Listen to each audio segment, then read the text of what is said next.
The morning air in 1862 Mississippi did not feel like it belonged to spring anymore.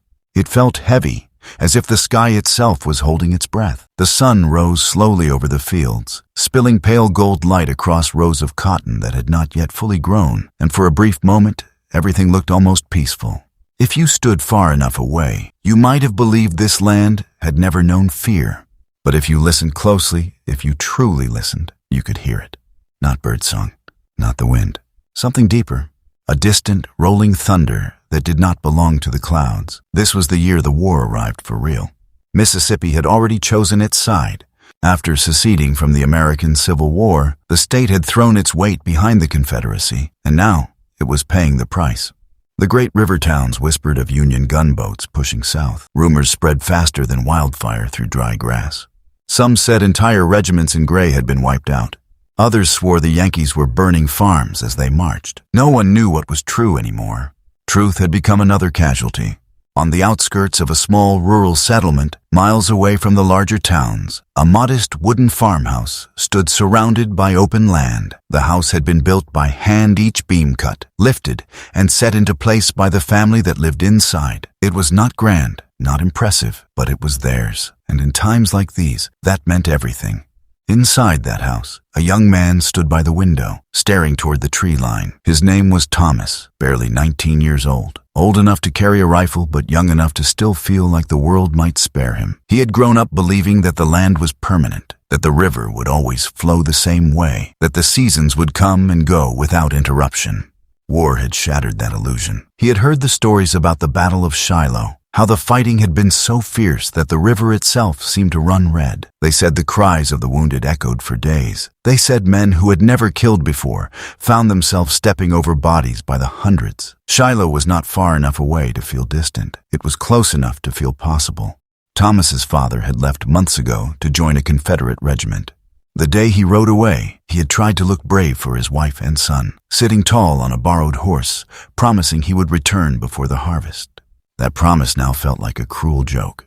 Letters had come, at first short, carefully written notes describing camp life, the heat, the hunger, the waiting. Then the letters stopped. His mother refused to believe the silence meant anything. "Mail gets lost," she would say, her hands trembling as she folded the same old letter again and again. "Battles move men around, he'll write." But even she had begun to glance at the road more often than before, as if expecting a uniformed stranger to deliver news no wife ever wanted to hear.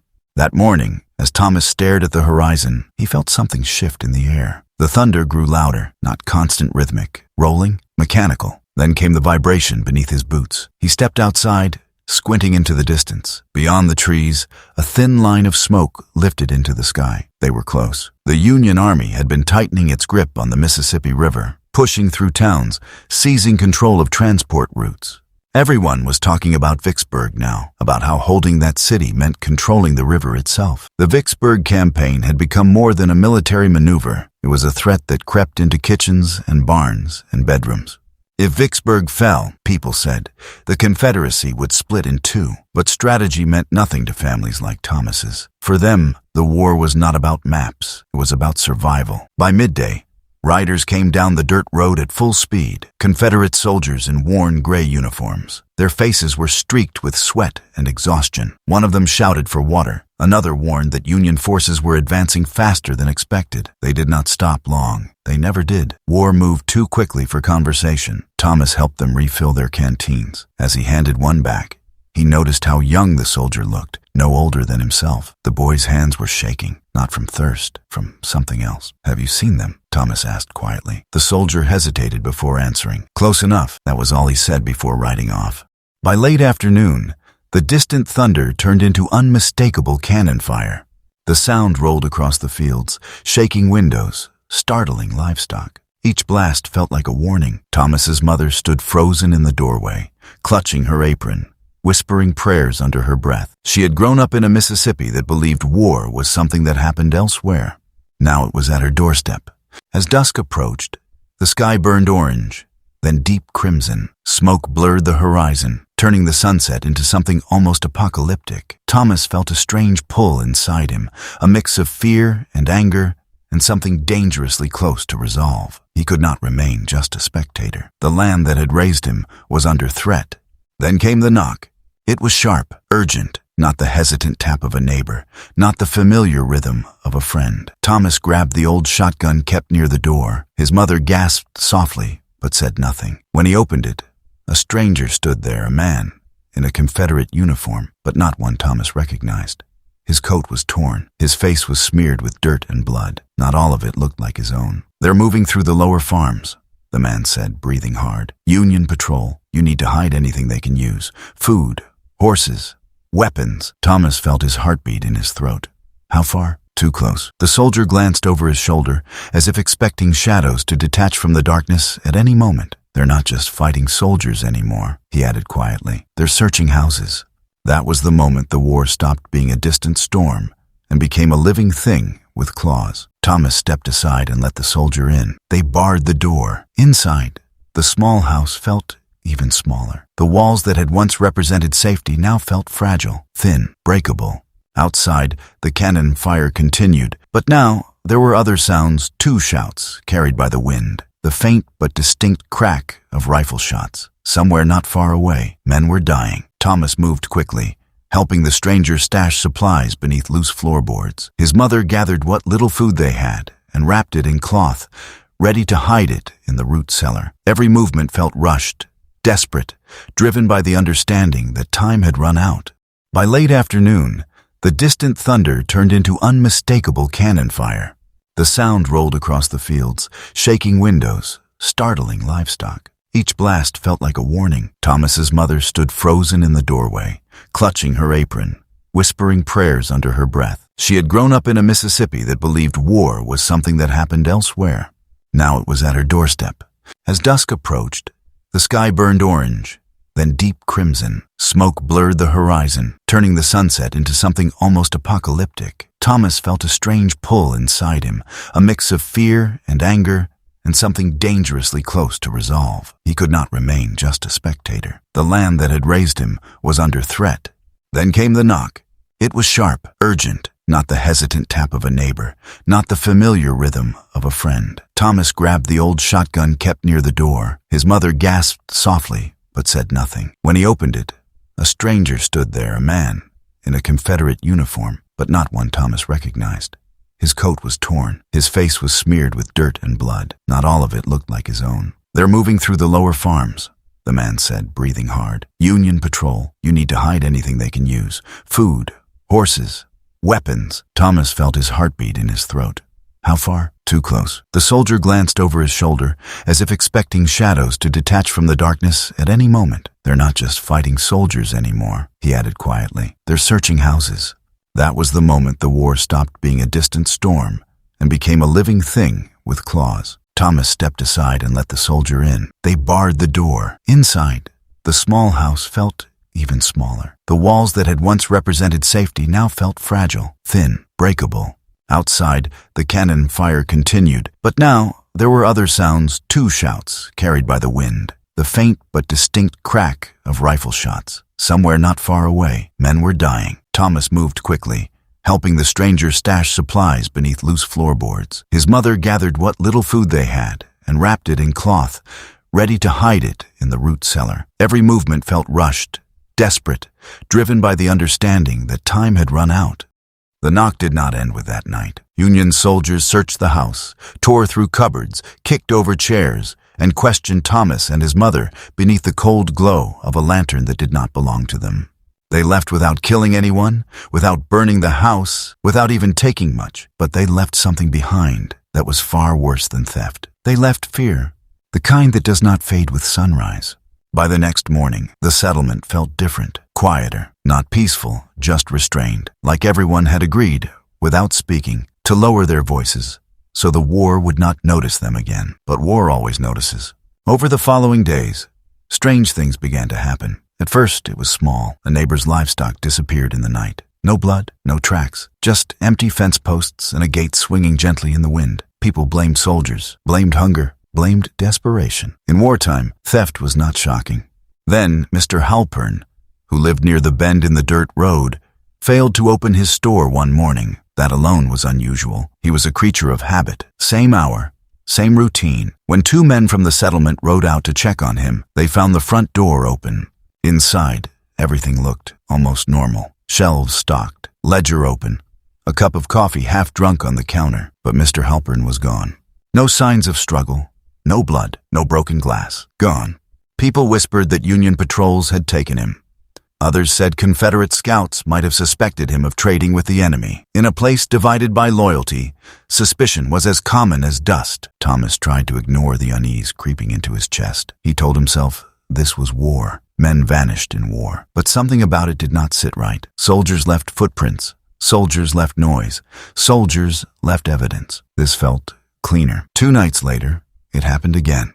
A farmhand named Elijah, who worked on land closer to the river, disappeared on his walk home. His wife said he had left just after sunset. She had watched him from the porch until he disappeared past the oak trees lining the road. He never reached the other side. By morning, search parties combed the area. They found one thing, a lantern lying in the dirt, its glass cracked but not shattered. The wick was still faintly warm when they found it, as if it had been extinguished not long after being dropped. Thomas crouched near it, staring at the ground. The soil was soft from recent rain. There should have been prints, struggle, drag marks. There were none. The settlement began to fracture under quiet panic. Some families packed what little they could carry and fled toward relatives deeper inland. Others stayed, convinced that abandoning their homes would only make them more vulnerable. The war had already made everyone paranoid. Now something else was feeding that paranoia. At church the following Sunday, the pews were not as full. The air inside felt thick, suffocating. The preacher's voice trembled as he spoke about faith and endurance, about how the Lord tests those he loves. But even as he spoke, his eyes flickered toward the door at the slightest sound. After the service, small groups gathered outside, voices lowered to whispers. Union scouts are picking people off. No, it's Confederate deserters. You think deserters move without leaving tracks? Thomas listened without speaking. He watched faces instead. Fear had a way of revealing truths that words tried to hide. That was when he noticed something. Mr. Carter, a quiet man, kept to himself, owned land near the edge of the woods. He had attended church, yes, but he stood apart from the others, not mourning, not angry, just observing. Thomas remembered something else too. On the night Elijah disappeared, Thomas had stepped outside briefly after midnight, unable to sleep. He had seen a faint glow in the distance, deep in the woods beyond Carter's property. Not firelight exactly, more controlled, like a covered lantern. At the time, he had dismissed it. Now he wasn't so sure. That evening, as dusk settled over the fields, Thomas made a decision he would not tell his mother about. He took the old shotgun not because he intended to use it, but because the weight of it in his hands made him feel less helpless and headed toward the tree line. The woods swallowed sound quickly. Crickets chirped, but even they seemed cautious. The deeper he walked, the more the world behind him faded. The settlement, the fields, the fragile illusion of safety, they felt far away. He moved slowly, careful not to snap branches underfoot. Then he saw it, a flicker, not large, not wild. A steady, deliberate light between the trees. Thomas crouched, heart pounding in his ears. He inched closer, careful to stay behind thicker trunks. As he neared, he heard something that froze him in place. Voices, low, urgent. He strained to make out the words. They were not Union accents, not entirely Confederate either. It sounded like local men trying to whisper. Thomas shifted slightly to get a clearer view. In a small clearing stood 3 figures. One of them he recognized instantly. Mr. Carter. The other 2 men were partially turned away, but Thomas saw enough. One wore a piece of Confederate uniform. The other carried what looked like a Union rifle. For a moment, confusion tangled his thoughts. Why would men from opposing sides stand together in the woods? Then he saw what lay on the ground between them. A man, bound, his mouth gagged. Even from the shadows, Thomas recognized him.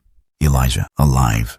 Thomas felt a surge of relief, followed immediately by dread. Elijah wasn't missing. He was being held. Carter spoke first, his voice calm in a way that did not belong in wartime. We can't keep letting them drain supplies. The armies take what they want. We take what we need. The man in partial Confederate uniform shifted uneasily. This ain't just supplies anymore. Carter's reply was cold. War makes ghosts of us all. Thomas's grip tightened around the shotgun. His mind raced. This wasn't Union patrols. This wasn't deserters randomly attacking. This was something else. Opportunists. men using the chaos of the American Civil War as cover. Before Thomas could process further, a twig snapped beneath his boot. The sound was small, but in the stillness of the woods, it was deafening. All three men turned. Carter's eyes locked directly onto Thomas's hiding place. For a split second, everything froze. Then Carter moved. "Someone's out there." The two other men grabbed their rifles. Thomas did not think. He ran.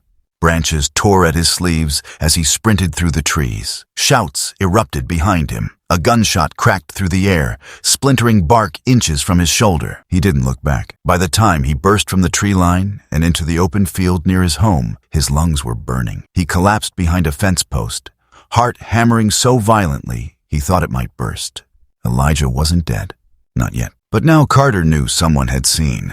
That night, Thomas lay awake, staring at the ceiling. Every creak of the house felt amplified. Every gust of wind sounded like footsteps. His mother sensed something was wrong, but he could not tell her, not yet, because now the disappearances were no longer mysterious.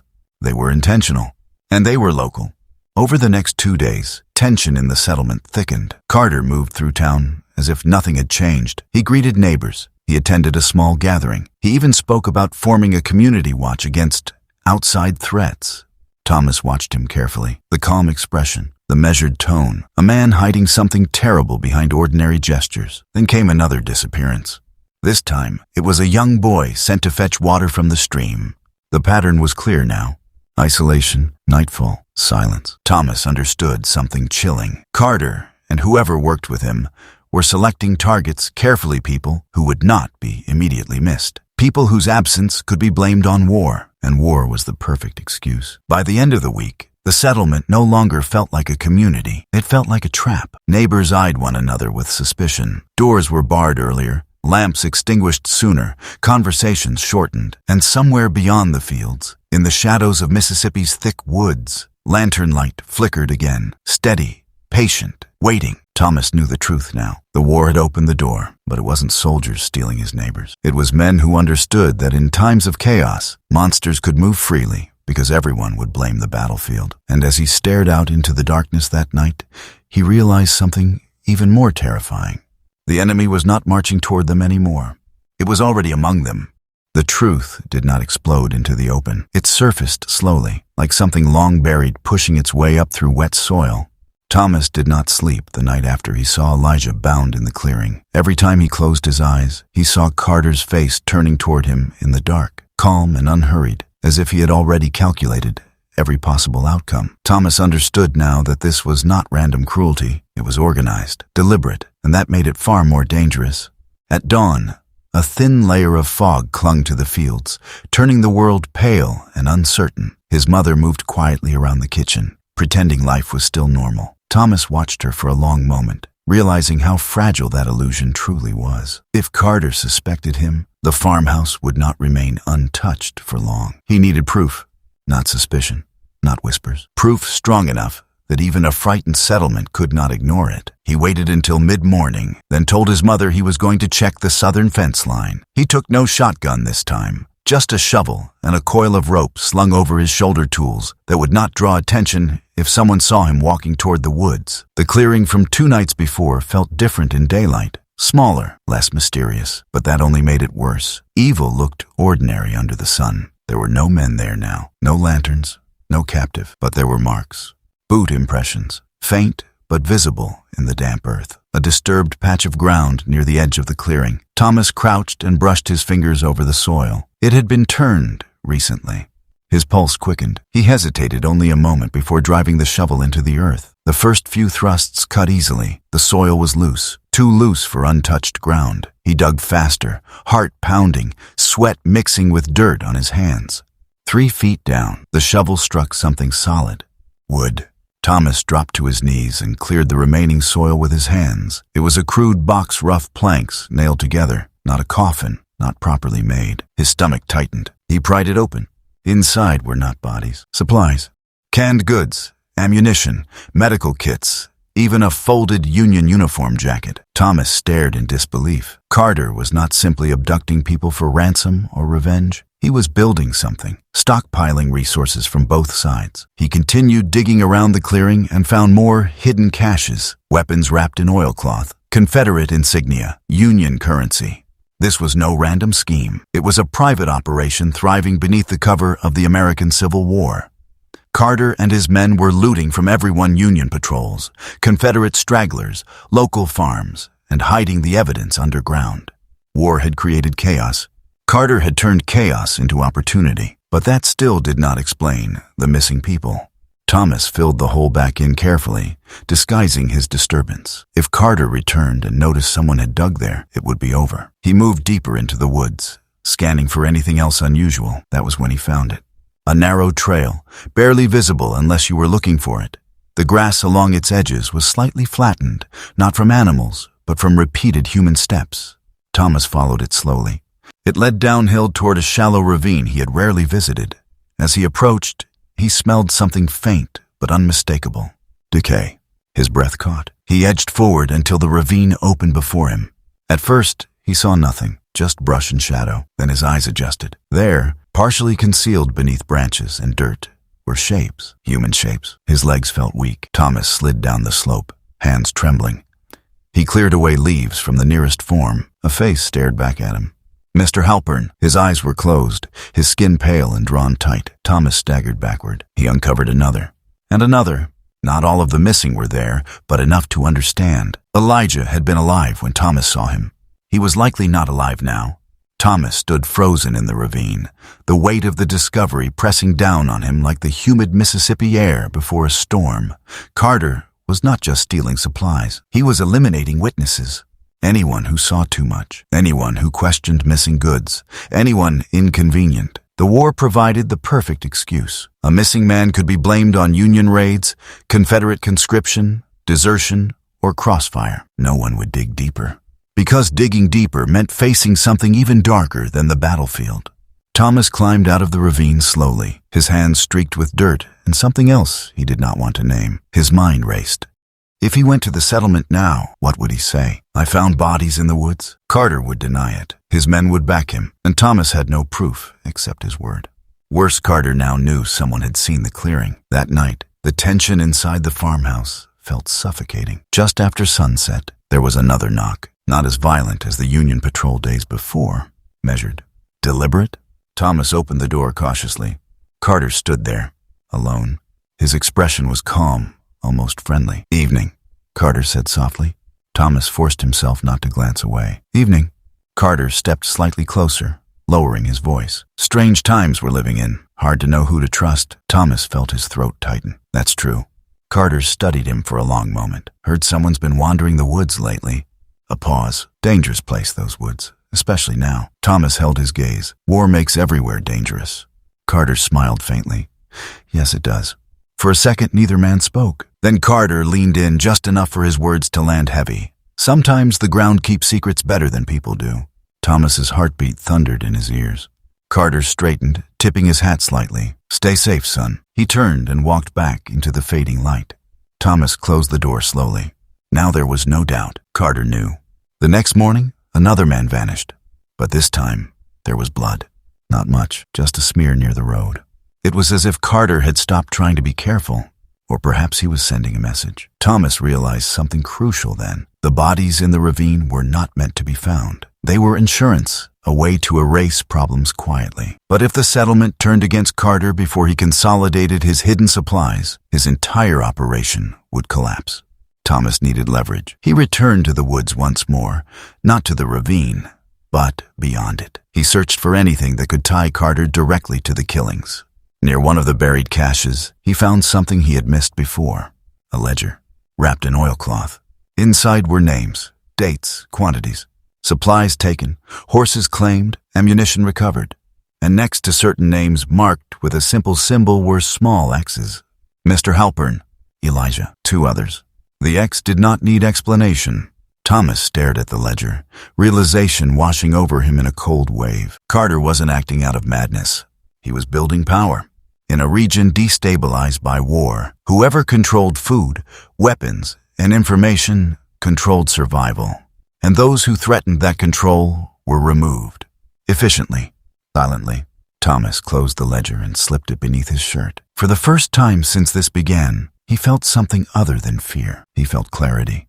The war outside might be Union versus Confederate. But here, in this patch of Mississippi soil, a different war was unfolding.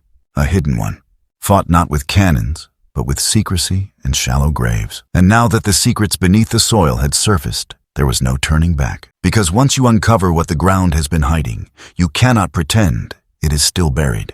By the time Thomas returned from the woods with a ledger hidden beneath his shirt, he understood something with absolute clarity.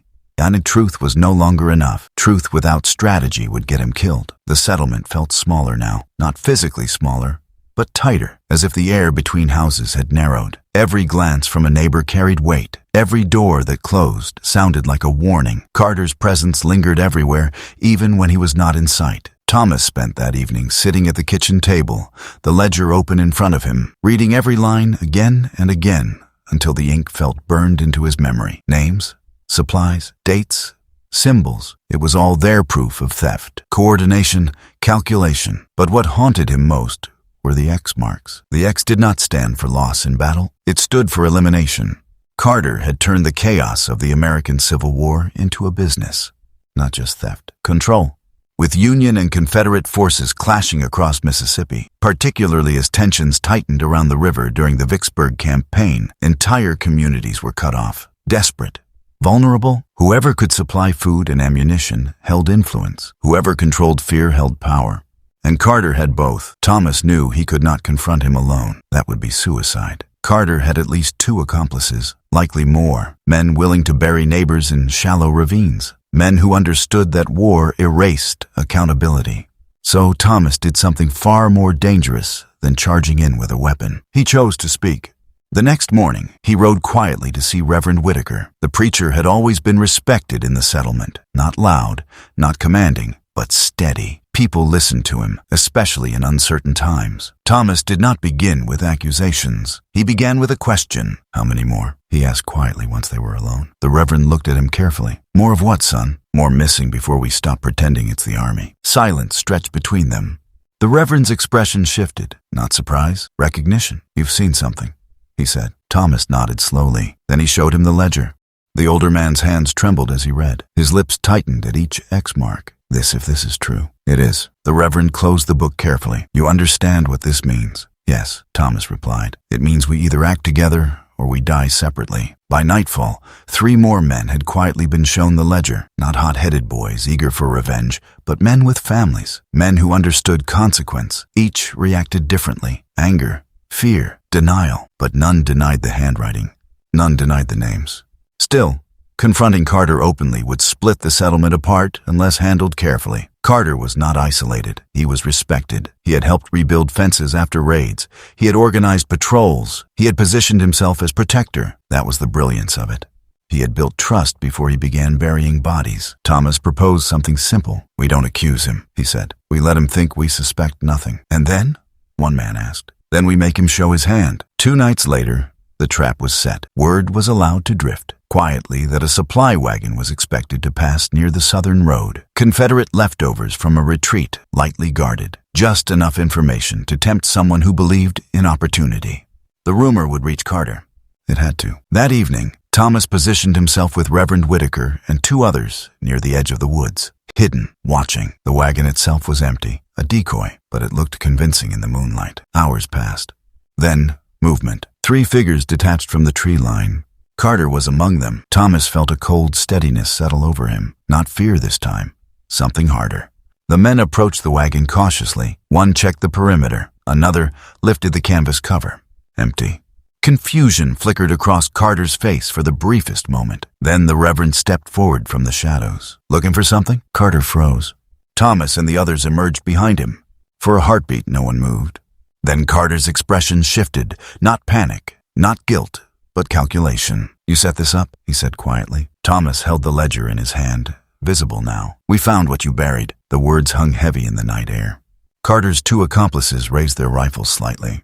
So did Thomas's allies. The balance was fragile. "This is war," Carter said evenly. "You think Union soldiers care about this settlement? You think Confederate officers remember your names? I did what was necessary." "Unnecessary?" one of the men snapped. "Halpern was necessary? He would have exposed everything." Carter shot back. He was already questioning missing stock. "And Elijah?"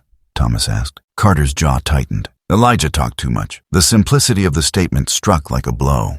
Thomas stepped closer. You buried them like animals. No, Carter replied coldly. I removed threats. The word threats echoed in Thomas's mind. Not neighbors, not friends. Threats. Carter took one slow step forward. You think I enjoyed it? I secured supplies. I ensured survival. When the armies finish tearing this state apart, the man with food and weapons will decide what rises from the ashes. And you plan to be that man, the Reverend said quietly. Carter did not deny it. You're thinking too small, he continued. This settlement could have been strong, independent, protected, but fear makes men weak. Thomas felt anger flare, but he forced himself to remain steady. You don't build strength on graves. Carter's gaze hardened. History says otherwise. For a moment, it seemed words might end the standoff. Then one of Carter's men shifted nervously, finger tightening on the trigger. The first shot shattered the silence. No one would later remember who fired first. Gunfire exploded in the clearing, flashes of light tearing through darkness. Horses screamed, wood splintered, smoke filled the air. Thomas dove behind the wagon as bullets tore through its side. He heard a cry to his left. One of their men hit. Another shot rang out. Carter moved with terrifying precision, not wild, not frantic, controlled. Thomas realized then that Carter had anticipated this possibility. He had planned for confrontation. The Reverend shouted for them to fall back. Thomas knew if Carter escaped tonight, everything would collapse. The ledger would not matter. The bodies would be blamed on crossfire. Carter would reshape the story. So Thomas did the one thing he had avoided until now. He stepped into the open. Their eyes locked across the smoke-filled clearing. Carter aimed. Thomas fired first. The shotgun's recoil slammed into his shoulder. The blast echoed through the trees. Carter staggered backward, rifle slipping from his hands. He did not fall immediately. He looked almost surprised, as if death had not been included in his calculations. Then he collapsed. The remaining accomplice fled into the woods. Silence returned slowly, broken only by ragged breathing and the distant rumble of artillery miles away, a reminder that the larger war still raged. Thomas approached Carter's body cautiously. The man who had manipulated fear, buried neighbors, and built an empire beneath the soil now lay motionless on it. There was no triumph in Thomas's chest, only exhaustion. One of their men was wounded badly, another shaken, but alive. The Reverend knelt beside Carter briefly, whispering something that might have been a prayer. As dawn approached, they returned to the settlement carrying the ledger and the truth. There were no cheers, only stunned silence.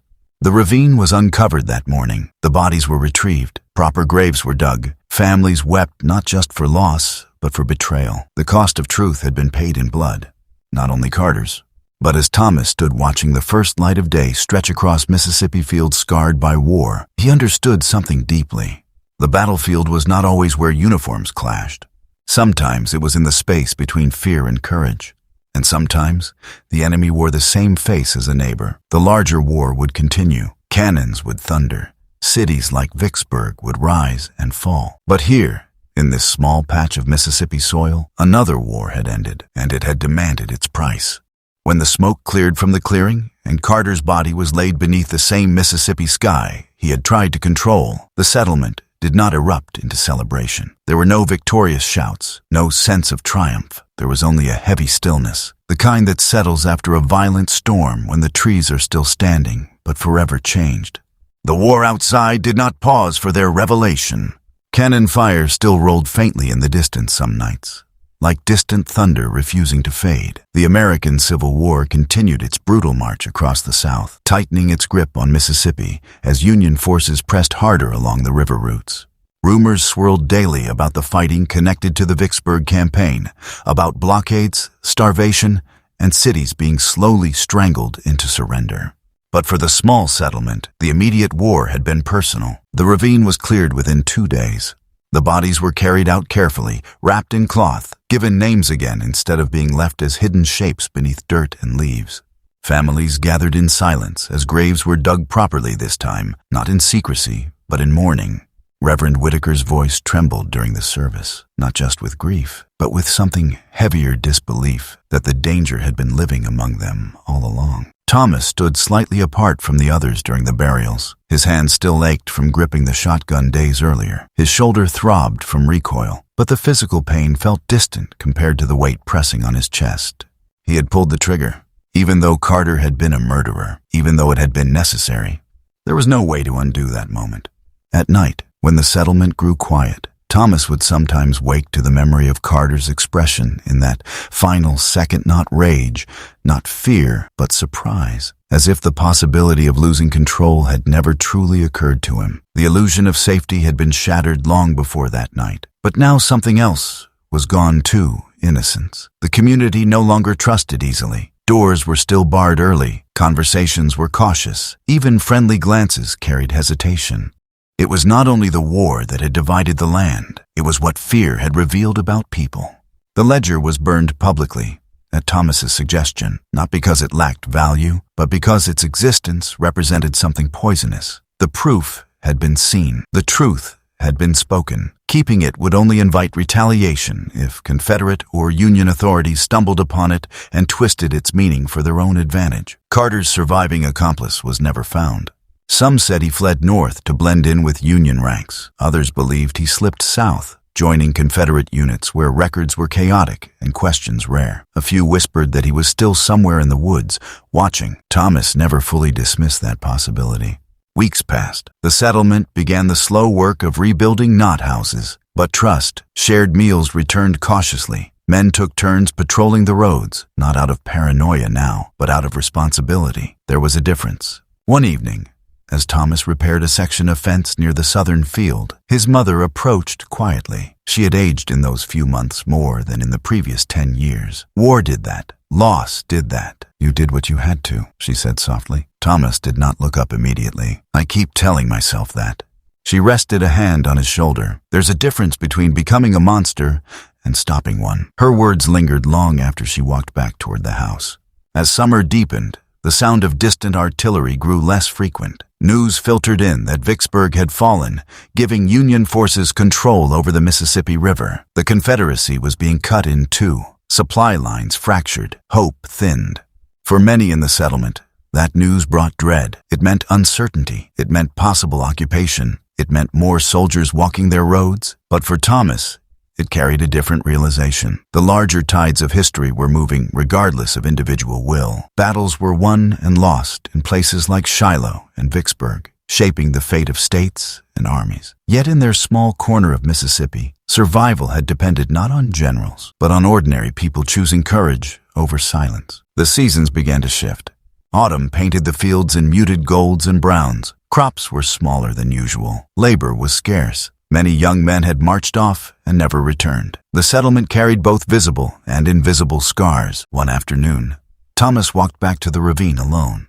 The graves there had been smoothed over. Simple wooden markers stood upright, each bearing a name. The forest had begun to reclaim the disturbed earth, leaves falling gently across the ground. He stood in silence for a long time. He did not pray. He did not speak. He simply listened. The woods were different now. Not lighter, not brighter, but honest. The secret they had held was gone. The soil no longer hid betrayal. Thomas understood something then that he had been circling for months. War had stripped away illusions, not only about nations and flags, but about people. It had shown how easily fear could justify cruelty, how quickly power could corrupt, how thin the line was between protector and predator. But it had also revealed something else, that ordinary people, when pushed to the edge, could refuse to surrender their humanity. As winter approached, Union patrols did eventually pass through the settlement again. This time, the searches were brief. Supplies were taken, but without unnecessary destruction. The war machine was moving southward, focused on larger objectives. The farmhouse survived. So did Thomas and his mother. Years later, long after the cannons fell silent and the American Civil War became something discussed in newspapers rather than heard in the distance, the story of that season in 1862 lingered in quiet conversations. Children would ask why certain men were buried together near the ravine. Older voices would answer carefully, because fear once lived here. Thomas grew older. Lines formed around his eyes. His hands grew rougher with time. He never spoke much about Carter directly. He did not describe the clearing or the gunshot or the look in Carter's eyes, but sometimes, on cool evenings, he would sit on the porch and watch the sun sink behind the tree line, remembering the first morning he heard distant thunder and mistook it for a storm. He understood now that some storms do not come from the sky. They rise from within people. The settlement rebuilt slowly. New families arrived. Fields were replanted. Life resumed its steady rhythm. Yet beneath that rhythm was a deeper awareness, an understanding that evil does not always announce itself loudly. Sometimes it moves quietly, cloaked in respectability, waiting for chaos to give it cover. The graves near the ravine remained, not hidden, not forgotten. They stood as a reminder that the most dangerous battles are not always the ones fought between armies. Sometimes they are fought between neighbors. Sometimes they are fought inside the human heart. And sometimes the price of surviving them is carrying the memory long after the gunfire fades. As the years stretched forward, Mississippi changed. The war ended, flags shifted, laws were rewritten, but in that small settlement, the lesson of 1862 endured in silence. Because some wars end with surrender papers and ceremonies, and others end with a single gunshot in the dark echoing long after the smoke disappears.